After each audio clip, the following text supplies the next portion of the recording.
प्रेम से बोलिए अन्नपूर्णा माता और वैभव लक्ष्मी माता की जय। जय माता दी। माता रानी का आशीर्वाद आप सभी भक्तों पर सदा सर्वदा बना रहे। तो आइए सुनते हैं अन्नपूर्णा माता और वैभव लक्ष्मी माता की बड़ी ही पावन कथा। एक समय की बात है, काशी निवासी धनंजय की पत्नी का नाम सुलक्षणा था। उसे अन्य सब सुख प्राप्त थे, केवल निर्धनता ही उसके दुख का कारण थी। यह दुख उसे हर समय सताता रहता था। एक दिन सुलक्षणा अपने पति से बोली, स्वामी, आप कुछ उद्यम करो, अर्थात कुछ काम धंधा रोजगार व्यापार कुछ कीजिए, तभी कुछ काम चलेगा। इस प्रकार कब तक हम ऐसे ही रहेंगे? सुलक्षणा की बात धनंजय के मन में बैठ गई और वह उसी दिन विश्वनाथ शंकर जी को प्रसन्न करने के लिए बैठ गया और कहने लगा, हे देवाधिदेव विश्वेश्वर, मुझे पूजा पाठ कुछ आता नहीं है, केवल तुम्हारे भरोसे बैठा हूँ। इतनी विनती करके वह 2-3 दिन भूखा प्यासा बैठा रहा। यह देखकर भगवान शंकर ने उसके कान में अन्नपूर्णा अन्नपूर्णा अन्नपूर्णा इस प्रकार 3 बार कहा। यह शब्द सुनते ही धनंजय सोचने लगा, यह कौन था और क्या कह गया। इसी सोच में धनंजय पड़ गया और मंदिर से आते ब्राह्मणों को देखकर पूछने लगा, पंडित जी, अन्नपूर्णा कौन है? ब्राह्मणों ने सोचा, इसने 2-3 दिन से कुछ खाया नहीं है। तो ब्राह्मणों ने कहा, तू अन्न छोड़ बैठा है, सो तुझे अन्न की ही बात सूझती है। जा, घर जाकर अन्न ग्रहण कर। धनंजय घर गया, अपनी पत्नी से सारी बात कही। वह बोली, नाथ, चिंता मत करो, स्वयं शंकर जी ने यह मंत्र आपको दिया है, वे स्वयं ही इसका खुलासा करेंगे। आप फिर जाकर उनकी आराधना करो। धनंजय फिर जैसा का तैसा पूजा में बैठ गया। जब वह पूजा में बैठा था तो रात्रि में शंकर जी ने आज्ञा दी। शंकर जी बोले, तू पूर्व दिशा में चला जा। यह सुनते ही वह चला गया और वह अन्नपूर्णा का नाम जपता जाता और रास्ते में फल खाता, झरनों का पानी पीता जाता। इस प्रकार कितने ही दिनों तक वह चलता गया। वहां उसे चांदी सी चमकती वन की शोभा देखने में आई। सुंदर सरोवर देखने में आया। उसके किनारे कितनी ही अप्सराएं झुंड बनाए बैठी थी। वह अप्सराएं एक कथा कहती थी और वह सभी मां अन्नपूर्णा इस प्रकार बार बार कहती थी। यह अघन मास की उजेली रात्रि थी और आज से ही व्रत का आरंभ था। जिस शब्द की खोज करने वह निकला था, वह उसे वहां सुनने को मिला। धनंजय ने उनके पास जाकर पूछा, हे देवियों, आप यह क्या करती हो? उन सब ने कहा, हम सब मां अन्नपूर्णा का व्रत करती हैं। धनंजय ने उनसे पूछा कि ये व्रत कैसे होता है, व्रत करने से क्या होता है, यह आज तक किसी ने किया भी है, इसे कब किया जाए, ये कैसा व्रत है और इस व्रत की विधि कैसी है, मुझसे भी कहो। अप्सराएं कहने लगी, इस व्रत को सब कोई कर सकते हैं। 21 दिन तक के लिए 21 गांठ का सूत लेना चाहिए। 21 दिन यदि ना बने तो 1 दिन उपवास करें। यह भी ना बने तो केवल कथा सुनकर प्रसाद लें। निराहार रहकर कथा कहें। कथा सुनने वाला कोई ना मिले तो पीपल के पत्तों को रख, सुपारी या घृत कुमारी को सामने कर, दीपक को साक्षी कर, सूर्य, गाय, तुलसी या महादेव को बिना कथा सुनाए मुख में दाना ना डालें। यदि भूल से कुछ पड़ जाए तो 1 दिवस फिर उपवास करें। व्रत के दिन क्रोध ना करें और झूठ ना बोलें। धनंजय बोला, इस व्रत के करने से क्या होगा? अप्सराएं कहने लगी, इसके करने से अंधों को नेत्र मिलते हैं, लूलों को हाथ मिलते हैं, निर्धन के घर धन आता है, बांझी को संतान होती है, मूर्ख को विद्या आती है। जो जिस कामना से व्रत करे, माँ उसकी इच्छा पूरी करती है। वह कहने लगा, बहनों, मेरे भी धन नहीं है, विद्या नहीं है, कुछ भी तो नहीं है, मैं भी तो दुखियारा ब्राह्मण हूँ, मुझे इस व्रत का सूत दोगी? अप्सराएं बोली, हाँ भाई, तेरा कल्याण हो, तुझे हम जरूर देंगे। ले, इस व्रत का मंगल सूत्र ले। धनंजय ने व्रत किया। व्रत पूरा हुआ। तभी सरोवर में से 21 खंड की स्वर्ण सीढ़ी हीरा मोती जड़े हुए प्रकट हुई। धनंजय जय अन्नपूर्णा कहता जाता था। इस प्रकार कितनी ही सीढ़ियां उतर गया तो क्या देखता है कि करोड़ों सूर्य से प्रकाशमान अन्नपूर्णा का मंदिर है। उसके सामने स्वर्ण सिंहासन पर माता अन्नपूर्णा विराजमान है। सामने भिक्षा हेतु भगवान शंकर खड़े हैं। देवांगनाएं चंवर डुलाती हैं। कितनी ही हथियार बांधे पहरा देती हैं। धनंजय दौड़कर जगदम्बा के चरणों में गिर गया। देवी उसके मन का क्लेश जान गई। धनंजय कहने लगा, माता, आप तो अंतर्यामी हो, आपको अपनी दशा क्या बताऊं? माता बोली, तुमने मेरा व्रत किया है तो जा, संसार तेरा सत्कार करेगा। माता ने धनंजय की जिह्वा पर बीज मंत्र लिख दिया। अब तो उसके रोम रोम में विद्या प्रकट हो गई। इतने में क्या देखता है कि वह काशी विश्वनाथ के मंदिर में खड़ा है। माँ का वरदान ले धनंजय घर आया। सुलक्षणा से सब बात कही। माता जी की कृपा से उसके घर में संपत्ति उमड़ने लगी। छोटा सा घर बहुत बड़ा गिना जाने लगा। जैसे शहद के छत्ते में मक्खियां जमा होती हैं, उसी प्रकार अनेक सगे संबंधी आकर उसकी बड़ाई करने लगे और कहने लगे, इतना धन और इतना बड़ा घर, सुंदर संतान नहीं तो इस कमाई का कौन भोग करेगा? सुलक्षणा से संतान नहीं है, इसलिए तुम दूसरा विवाह करो। अनिच्छा होते हुए भी धनंजय को दूसरा विवाह करना पड़ा और सती सुलक्षणा को सौत का दुख उठाना पड़ा। इस प्रकार दिन बीतते गए। फिर अघन मास आया। नए बंधन से बंधे पति से सुलक्षणा ने कहलाया कि हम व्रत के प्रभाव से सुखी हुए हैं, इस कारण यह व्रत हमें छोड़ना नहीं चाहिए। यह माता जी का प्रताप है जो हम इतने संपन्न और सुखी हैं। सुलक्षणा की बात सुन धनंजय उसके यहाँ आया और व्रत में बैठ गया। नई बहू को इस व्रत की खबर नहीं थी। वह धनंजय के आने की राह देख रही थी। दिन बीतते गए और व्रत पूर्ण होने में 3 दिवस बाकी थे कि नई बहू को खबर पड़ी। उसके मन में ईर्ष्या की ज्वाला दहक रही थी। सुलक्षणा के घर आ पहुंची और उसने वहां भड़दंग मचा दी। वह धनंजय को अपने साथ ले गई। नए घर में धनंजय को थोड़ी देर के लिए निद्रा ने आ दबाया।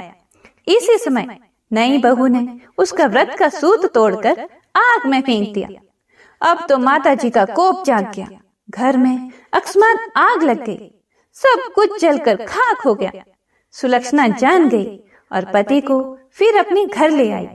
नई बहू रूठकर पिता के घर जा बैठी। पति को परमेश्वर मानने वाली सुलक्षणा बोली, नाथ, घबराना नहीं, माता जी की कृपा अलौकिक है। पुत्र कुपुत्र हो जाता है पर माता कुमाता नहीं होती। अब आप श्रद्धा और भक्ति से आराधना शुरू करो, वे जरूर हमारा कल्याण करेंगी। धनंजय फिर माता के पीछे पड़ गया। फिर वही सरोवर सीढ़ी प्रकट हुई। उसमें माँ अन्नपूर्णा कहकर वह उतर गया। वहां जा माता जी के चरणों में रुदन करने लगा। माता प्रसन्न हो बोली, यह मेरी स्वर्ण की मूर्ति ले, उसकी पूजा करना, तू फिर सुखी हो जाएगा। जा, तुझे मेरा आशीर्वाद है। तेरी स्त्री सुलक्षणा ने श्रद्धा से मेरा व्रत किया है, उसे मैंने पुत्र दिया है। धनंजय ने आंखें खोली तो खुद को काशी विश्वनाथ के मंदिर में खड़ा पाया। वहां से फिर उसी प्रकार घर को आया।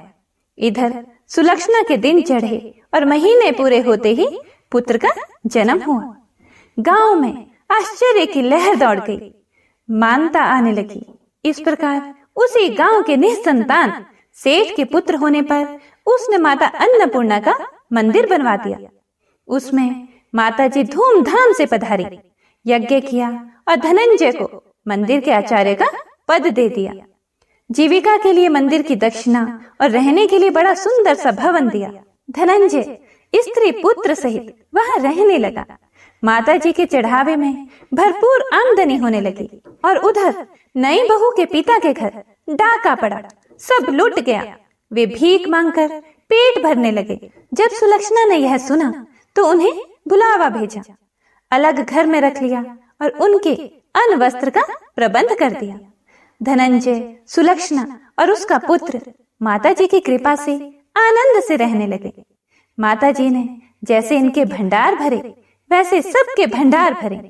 कथा को सुनने वाले, कथा को सुनाने वाले और हुंकारा भरने वाले सभी के भंडार भरना। कथा अधूरी हो तो पूरी करना, पूरी हो तो मान करना।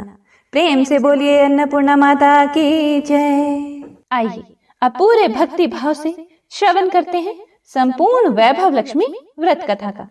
एक बहुत बड़ा नगर था जिसकी जनसंख्या बहुत ज्यादा थी।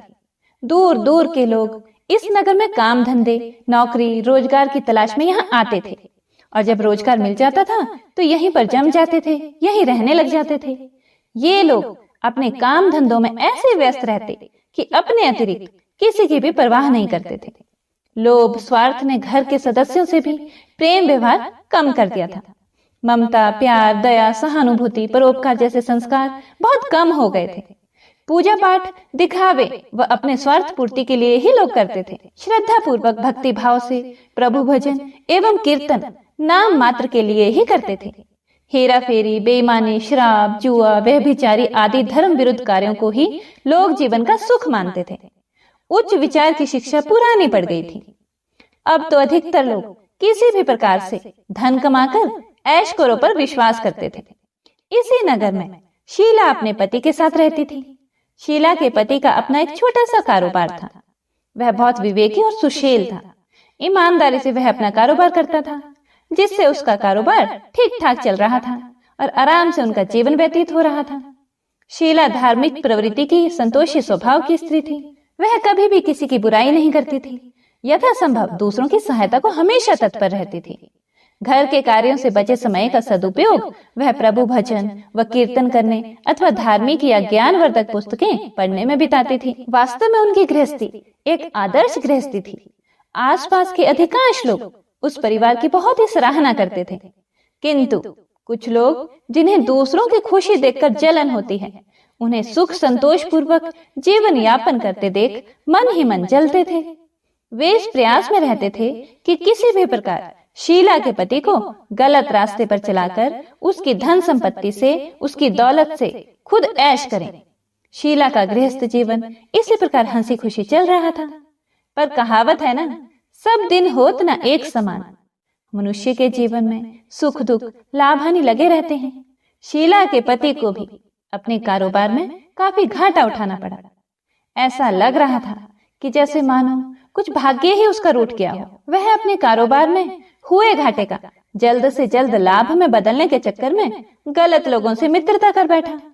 ये झूठे मित्र उसे जल्द ही करोड़पति बनने का सपना दिखाने लगे और उसे जुआ, घुड़दौड़, शराब आदि के कुचक्कर में डाल दिया। भला आज तक जुए, शराब आदि कुटैबों से कौन धनवान हुआ है जो वह धनवान हो पाता? शीला का पति करोड़पति तो बना नहीं, खाकपति जरूर बन गया। वह रोडपति बन गया, यानी रास्ते पर भटकते भिखारी जैसी उसकी स्थिति हो गई थी। जल्द से जल्द अमीर बनने के लालच में वह घर में थोड़ी बहुत बची धन संपत्ति, गहने जेवर आदि सभी गंवा बैठा। एक समय ऐसा था कि पति पत्नी सुखपूर्वक जीवन व्यतीत कर रहे थे। कुछ ही दिनों में ऐसा समय आ गया कि उनको 2 समय के भोजन के भी लाले पड़ गए। घर में दरिद्रता, भूखमरी का माहौल हो गया। इससे शीला का पति और भी ज्यादा चिड़चिड़ा हो गया। वह बात विवाद पर अपनी पत्नी शीला के साथ गाली गलौज और मारपीट करने लगा। शीला एक सुशील और संस्कारी स्त्री थी। वह पति को अपना सब कुछ समझती थी। पति के ऐसे व्यवहार से वह दुखी तो बहुत थी, लेकिन भगवान पर भरोसा रखकर वह यह सब दुख सहने लगी।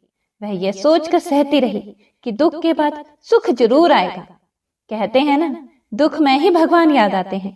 इसीलिए शीला को भी हर समय प्रभु पर भरोसा था और विश्वास था कि भगवान उसे सुख के दिन भी अवश्य दिखाएगा। आज दुख तो कल सुख जरूर आएगा। एक दिन दोपहर को शीला दुखी हृदय से भगवान को याद कर रही थी कि हे प्रभु, हम तेरे छोटे बच्चे हैं, हमारी गलतियां और अपराधों को क्षमा करो। हे भगवान, मेरे पति को सद्बुद्धि दो। अभी वह ऐसा कह ही रही थी कि अचानक किसी ने उसके दरवाजे पर दस्तक दी। शीला मन में सोचने लगी कि इस समय मुझ गरीब के घर में कौन आ सकता है।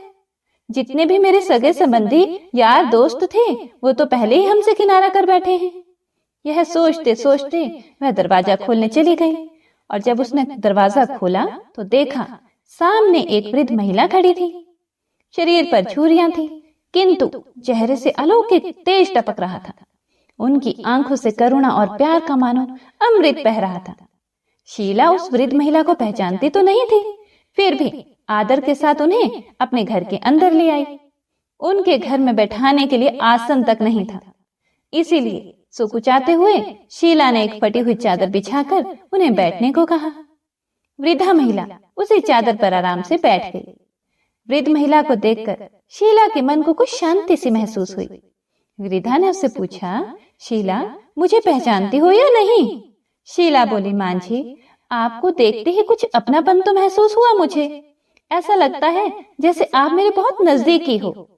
आपको देखकर मेरा रोम रोम खिल उठा है, जैसा अक्सर किसी खास परिचित व्यक्ति अर्थात किसी अपने खास रिश्तेदार से मिलने पर होता है। लेकिन मुझे कुछ याद नहीं आ रहा कि मैंने आपको कहाँ देखा था। वृद्धा ने अपनापन दिखाते हुए कहा, क्यों इतनी जल्दी भूल गई? अभी कुछ दिन पहले ही तो लक्ष्मी जी के मंदिर में आई थी और मंदिर में आकर शुक्रवार को भजन कीर्तन किया था तुमने। मैं भी उसमें जाया करती थी। हर शुक्रवार को मैं तुमसे वहां मिलती थी। जब से शीला का पति गलत लोगों की संगत में बैठकर घर लुटाने लगा था, तभी से शीला बाहर निकलने में शर्म महसूस करने लगी थी। इसीलिए उसने मंदिर में जाना भी बंद कर दिया था। शीला ने याद करने की कोशिश की कि वह कब उस बुढ़िया मां से मिली थी, परंतु उसको कुछ याद नहीं आया। तभी वृद्ध महिला बोली, बेटी तू मंदिर में कितने मधुर भजन गाती थी। बहुत दिन से तू वहां नहीं आई। मैंने सोचा चलो चलकर तुम्हें देखती हूँ, कहीं तुम बीमार तो नहीं हो। यही सोचकर मैं यहाँ चली आई। वृद्धा के ममत्व भरे वचनों को सुनकर शीला का हृदय भर आया। उसने अपने आंसू रोकने की कोशिश की, परंतु वह असफल रही और फूट फूट कर रोने लगी। यह देखकर वह बुढ़िया माँ उसके पास आई और उसके सिर पर प्यार भरा हाथ फेरकर उसे सांत्वना देने लगी। वृद्ध महिला बोली, बेटी जीवन में सुख और दुख तो आते ही रहते हैं। हमेशा सुख या हमेशा दुख कभी किसी पर नहीं रहता, अतः दुखों से घबराना नहीं चाहिए। शीला बोली, मां जी मैं थोड़े दुख में कभी नहीं घबराई, किंतु अब सहा नहीं जाता। ऐसा कहते कहते वह फिर से रोने लगी। वृद्ध महिला फिर से सांत्वना देती हुई बोली, धैर्य रखो बेटी और अपनी व्यथा मुझे बताओ। तुझे क्या दुख खाया जा रहा है? इस प्रकार बताने से तेरा मन भी थोड़ा हल्का हो जाएगा और मुझसे हो सकेगा तो तेरे दुख दूर करने का उपाय भी तुझे बता दूंगी। वृद्ध महिला की बात सुनकर शीला के मन को बहुत राहत मिली। उसने बुढ़िया मां को अपनी दुख भरी कथा सुनानी शुरू कर दी। वह बोली, मां जी पहले मेरे परिवार में बहुत सुख शांति थी। मेरे पति बहुत मेहनती, ईमानदार और सुशील थे। भगवान की कृपा से मेरे घर में खुशियां ही खुशियां थी। किसी भी कार्य में हमें कभी भी धन की कमी महसूस नहीं होती थी। अचानक हमारे भाग्य ने पलटा खाया। मेरे पति को अपने कारोबार में घाटा हुआ। अधिक धन कमाने के चक्कर में वे बुरे लोगों की संगत में आ गए और वे जुआ, शराब, रेस आदि कुटुंबों में फंस गए। इस प्रकार उन्होंने अपना सब कुछ गंवा दिया। आज हम बिल्कुल कंगाल हो गए हैं माँ। अब तक तो जैसे तैसे घर की छोटी मोटी चीजें बेचकर अपना गुजारा कर रहे थे। अब तो घर की सभी वस्तुएं भी समाप्त हो गई हैं। हम दर दर की ठोकरें खाने वाले भिखारी हो गए हैं। वृद्ध महिला बोली, बेटी कर्म की गति बड़ी न्यारी होती है। मनुष्य यदि अच्छे कर्म करे तो उसे दुख नहीं उठाना पड़ता। कुछ पिछले जन्मों के कारण लाभ हानि अथवा सुख दुख मनुष्य पर आते रहते हैं। ऐसे में वह संयम से काम ले और भगवान पर भरोसा रखे तो शीघ्र ही उन दुखों से पार पा लेता है। बेटी तेरे दिन भी अवश्य फिरेंगे। मैं तुझे एक उपाय बताती हूँ। तू भगवती महालक्ष्मी की भक्त है। वे तो स्वयं धन की देवी और प्रेम तथा करुणा की अवतार है। अपने भक्तों पर उनकी कृपा सदा बनी रहती है। इसीलिए तू उन्हीं महालक्ष्मी जी का व्रत कर, वे अवश्य ही तेरा कष्ट दूर करेंगी। बुढ़िया माँ की बात सुनकर शीला बहुत प्रसन्न हुई। उसने पूछा, माँ जी, श्री महालक्ष्मी जी का व्रत कैसे किया जाता है, यह मुझे समझा कर कहो, मैं इस व्रत को अवश्य करूंगी। बुढ़िया माँ ने कहा, बेटी, श्री महालक्ष्मी जी का व्रत बहुत ही सरल है। इसके करने से धन संपत्ति, सुख, वैभव और यश प्राप्त होता है। कुंवारी लड़कियों को मनचाहा पति मिलता है, निसंतान को संतान हो जाती है, किसी की खोई हुई वस्तु हो वह भी वापस मिल जाती है, कोई अन्य मनोकामना भी किसी की हो तो वह भी इस व्रत को करने से पूर्ण हो जाती है। धन और वैभव प्रदान करने के कारण ही देवी महालक्ष्मी को धन लक्ष्मी अथवा वैभव लक्ष्मी भी कहा जाता है। शुक्रवार का दिन देवी का दिन होता है, इसीलिए यह व्रत शुक्रवार को ही किया जाता है। व्रत करने वाले को सुबह स्नान आदि से निवृत्त होकर भगवती महालक्ष्मी माँ की जय, वैभव लक्ष्मी माँ की जय का निरंतर जाप करते रहना चाहिए। सायंकाल अपने घर के एक कोने में चौका लगाकर अथवा साफ करके एक चौकी लगा दो। उसके ऊपर एक साफ कपड़ा बिछाकर उस पर थोड़े से चावल रखो। फिर एक लोटे में जल भरकर उन चावलों के ऊपर उस लोटे को रख दो। लोटे के ऊपर एक कटोरी रखो। उस कटोरी में सोने या चांदी का कोई आभूषण रख दो। अगर कोई आभूषण ना हो तो 1 रुपए का सिक्का भी कटोरी में रखा जा सकता है। इसके बाद एक घी का दीपक और धूप बत्ती बनाकर उसे जलाकर रख दो। एक बर्तन में थोड़ा सा मीठा प्रसाद के रूप में रखो। प्रसाद में बताशे अथवा गुड़ भी रखे जा सकते हैं।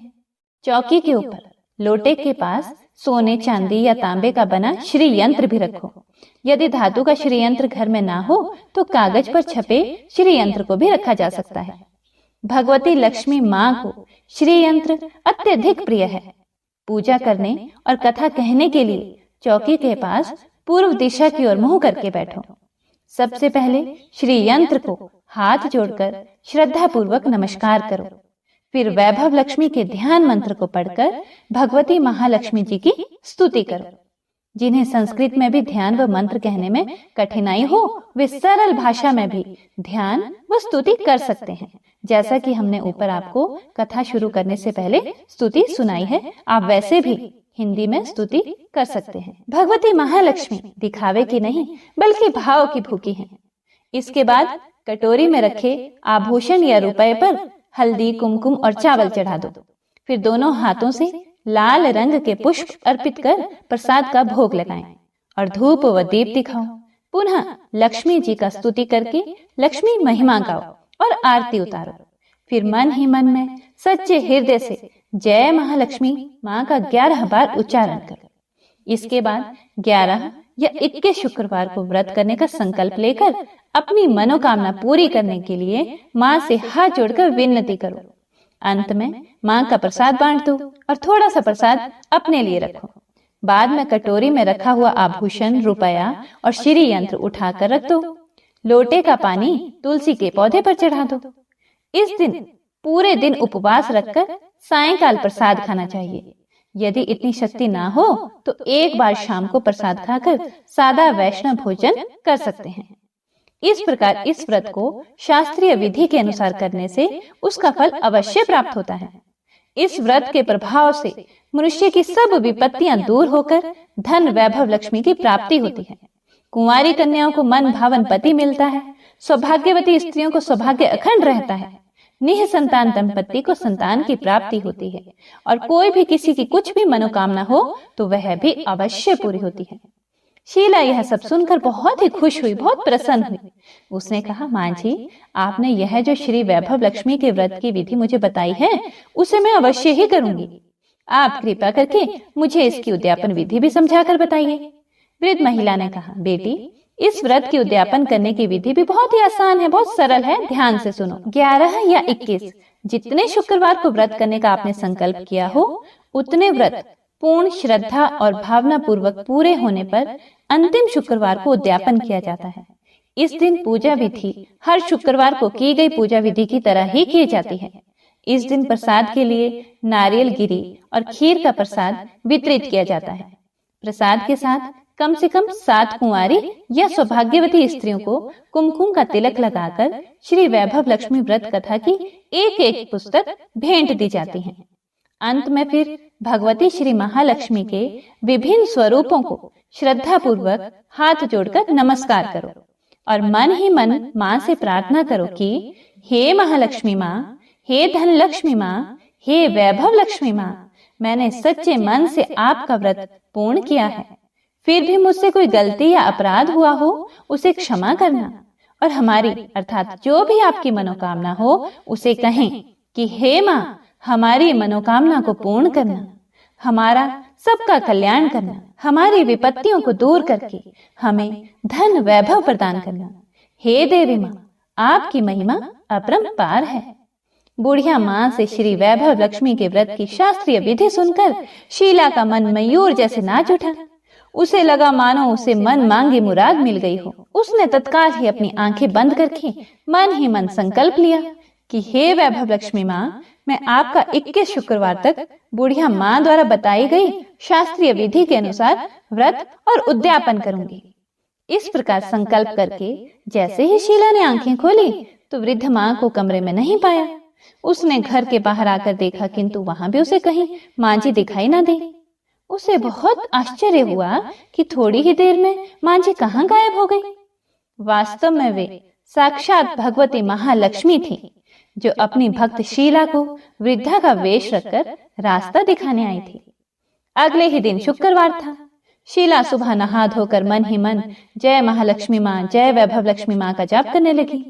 सायंकाल वह वैभव लक्ष्मी माँ की पूजा करने बैठी। घर में कोई आभूषण तो था नहीं। आभूषण के नाम पर उसकी नाक की एकमात्र लौंग बाकी बची थी। उसने वही निकालकर धोकर कटोरी में रखी।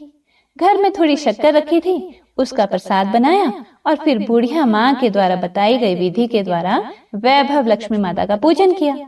पूजन के पश्चात उसने प्रसाद अपने पति तथा अन्य लोगों को वितरित किया। अंत में स्वयं ग्रहण किया। श्री वैभव लक्ष्मी माँ का प्रसाद खाते ही शीला के पति के स्वभाव में परिवर्तन आने लगा। उसके पति का चिड़चिड़ापन भी कम होने लगा और उसका मन कुटैबों से दूर होकर कारोबार जो पहले बिल्कुल ठप हो गया था फिर से जमने लगा। 21वें शुक्रवार को शीला ने बुढ़िया माँ द्वारा बताई शास्त्रीय विधि के अनुसार उद्यापन किया और 11 स्त्रियों को श्री वैभव लक्ष्मी व्रत की पुस्तकें भेंट में दी। फिर भगवती महालक्ष्मी के वैभव लक्ष्मी स्वरूप को मन ही मन प्रणाम कर प्रार्थना की कि हे वैभव लक्ष्मी माँ, मैंने आपके व्रत की जो मनौती मानी थी वह आज पूर्ण हुई है। हे माँ, हमारे संकटों को दूर कर हमारा कल्याण करो। जाने अनजाने में यदि कोई हमसे अपराध हुआ हो उसे क्षमा करना माँ। हमें धन संपत्ति और वैभव प्रदान करना, हमें सद्बुद्धि देना। हे माँ, आपकी महिमा अपरंपार है, आपकी सदा जय हो। इस प्रकार व्रत संपूर्ण होने के बाद कुछ ही दिनों में शीला के पति के कारोबार में अच्छा लाभ होने लगा। उसने शीला को उसके जेवर वापस दिला दिए और घर में पहली जैसी सुख शांति आ गई। श्री वैभव लक्ष्मी माँ के प्रताप को देखकर अन्य बहुत सी औरतों ने भी उनका विधि पूर्वक व्रत किया और मन भावन फल प्राप्त किया। हे महालक्ष्मी माँ, हे वैभव लक्ष्मी माँ, जैसे आपने शीला पर कृपा की ऐसे ही अपने अन्य भक्तों पर भी कृपा करना। हे माँ, कथा को सुनने वाले, सुनाने वाले और हुंकारा भरने वाले सभी पर अपनी कृपा बनाए रखना। बोलो श्री वैभव लक्ष्मी माता की जय। हे प्रिय भक्तों, तो यह थी आज की संपूर्ण व्रत कथा। उम्मीद है आप सभी भक्तों ने पूरे भक्ति भाव और प्रसन्नचित मन से कथा को पूरा सुना होगा। कथा पसंद आए तो लाइक, शेयर, कमेंट जरूर कीजिएगा। कथा को ज्यादा से ज्यादा शेयर कीजिएगा ताकि सभी भक्तजन कथा को सुनकर पुण्य फल प्राप्त कर सकें। और हाँ, हमारे चैनल पर सावन मास महात्म्य की कथाएं और शिव पुराण की कथाएं भी सुनाई जा रही है। तो आप सभी भक्तजन जब भी आपको समय मिले इन कथाओं को भी जरूर सुनिएगा और भगवान भोलेनाथ का आशीर्वाद प्राप्त कीजिएगा। तो मिलते हैं अगली कथा के साथ। तब तक के लिए हर हर महादेव।